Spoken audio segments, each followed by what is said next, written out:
क्या शत्रुघ्न सिन्हा 21 जुलाई को तृणमूल का दामन थामेंगे? राज्यसभा भेजे जाने की चल रही है चर्चा।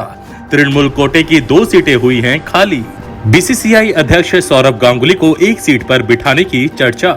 नमस्कार, आजाद सिपाही में आपका स्वागत है। मैं हूं राहुल सिंह। तृणमूल कांग्रेस से एक बड़ी खबर निकलकर सामने आ रही है। फिल्म अभिनेता शत्रुघ्न सिन्हा तृणमूल का दामन थाम सकते हैं। सूत्रों की माने तो 21 जुलाई को कोलकाता में होने वाली तृणमूल की वर्चुअल शहीद दिवस रैली के दिन ही बिहारी बाबू ममता की पार्टी का झंडा थाम सकते हैं। उनके अलावा बीसीसीआई अध्यक्ष सह भारतीय क्रिकेट टीम के पूर्व कप्तान सौरभ गांगुली भी तृणमूल में आ सकते हैं। यही नहीं, राजनीतिक गलियारे में चर्चा है कि दोनों को तृणमूल के टिकट पर राज्यसभा भेजा जा सकता है।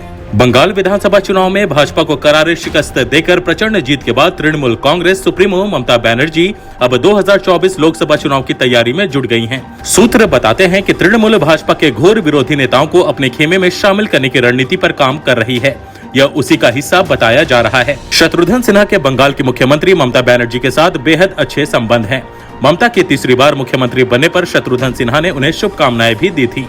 इससे पहले वह कोलकाता के ब्रिगेड परेड ग्राउंड में हुई तृणमूल की रैली में भी शामिल हुए थे और सार्वजनिक तौर पर ममता बनर्जी की प्रशंसा की थी। शत्रुघ्न सिन्हा अटल बिहारी वाजपेयी की सरकार में केंद्रीय मंत्री भी रहे हैं।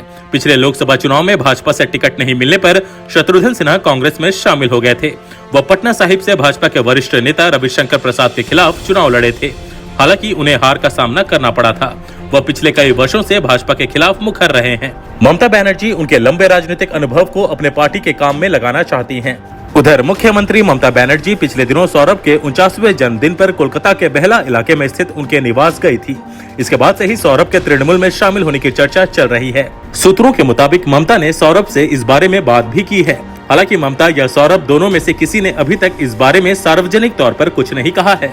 गौरतलब है कि विधानसभा चुनाव से पहले दिनेश त्रिवेदी ने तृणमूल छोड़ दिया था और राज्यसभा की सदस्यता से इस्तीफा दे दिया था। मानस भुइयां के मंत्री बनने के कारण राज्यसभा की सीट खाली हो गई है।